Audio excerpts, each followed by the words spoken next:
हमारे जो बड़े नेता, चाहे वो लोकसभा प्रभारी सदस्य हों और चाहे विधानसभा सदस्य हों, ये मैक्सिमम जीतते तो हैं गांव से, देहात से, लेकिन रहते हैं शहर में।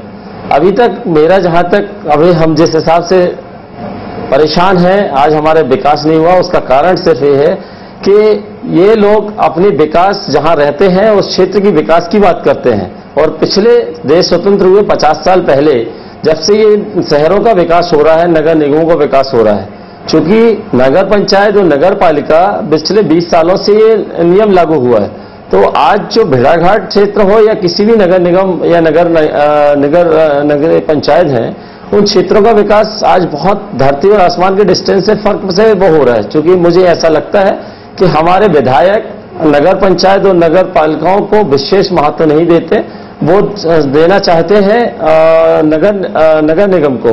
क्या दिलीप जी, आपको लगता है कि जो नगरीय प्रशासन मंत्री हैं वो उनकी जो नीतियां हैं, सरकार, राज्य सरकार जब नीतियां बनाती है तो पंचायतों के स्तर पर कुछ ऐसा होता है जो होना चाहिए, या वो सब भी राजनीतिक तौर पर वोट बैंक की राजनीति से जुड़ करके देखते हैं?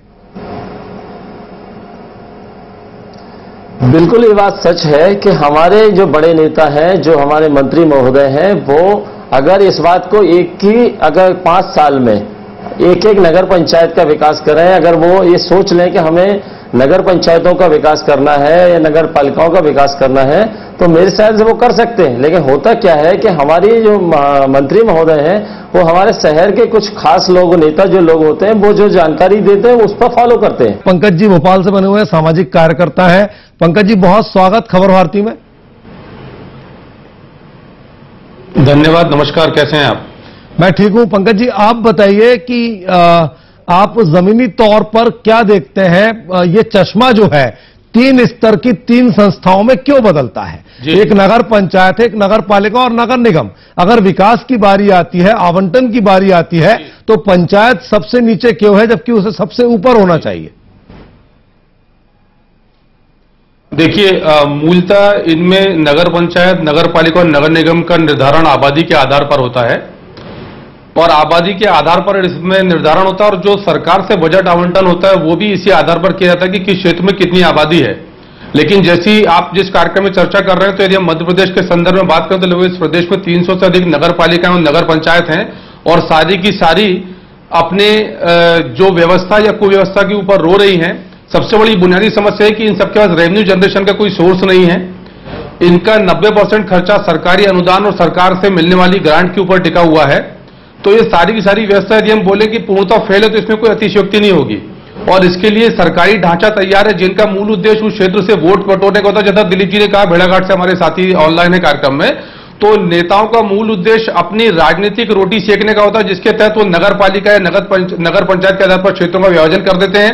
नए पार्षद, नए अधिकारी और नए जनसेवक तैयार हो जाते हैं, जो उस विकास की योजना के नाम पर मिलने वाले धन से अपना कमीशन लेने लगते हैं। तो ये सारी विसंगतियां हैं, जिनके चलते नगर पंचायत और नगर पालिकाएं बुरी तरीके से प्रभावित हैं। उसमें रहने वाले लोगों का जो जनजीवन है वो सामान्य से बदतर है। पीने का पानी, सीवेज का नेटवर्क, बिजली, सड़क जैसी बुनियादी समस्याओं के लिए वो परेशान है। निश्चित रूप से आपकी जो बातें हैं, काफी अहम बातें आप कर रहे हैं। आप हमारे साथ बने रहिए।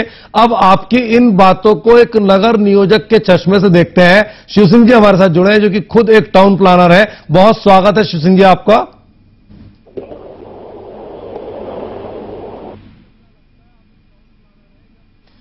शिव सिंह जी, बहुत स्वागत खबर भारती में आपका। शिव सिंह जी, आपको क्या लगता है, आप एक टाउन प्लानर हैं, जब प्लानिंग की जाती है, चाहे वो कस्बा हो, चाहे गांव हो, चाहे महानगर या नगर, तो इसमें कौन कौन सी मूल बातें हैं जो शामिल होती हैं? लेकिन देखने में आता है कि पंचायतों के अधीन संचालित और नगर पालिकाओं के अधीन संचालित जो छोटे कस्बे होते हैं, उनका जो विकास है वो विकास उस रूप में नहीं दिखता है जिस रूप में दिखना चाहिए। क्या कहते हैं आप? तो सर, इसका कारण ये है कि एक्चुअल में जो टाउन प्लानिंग जो विभाग है वो केवल जो है हवाई जो है मतलब काम करती है। जनता से मिलके वहां की जो समस्याएं हैं, जनता से रिक्वायरमेंट नहीं लेती है। जनता से यदि पूछती है कि वहां पे क्या प्लानिंग करना चाहिए, ये जो भी प्लानिंग होता है ये एक टेबल में बैठ के, ऑफिस में बैठ के, या आजकल कैमरा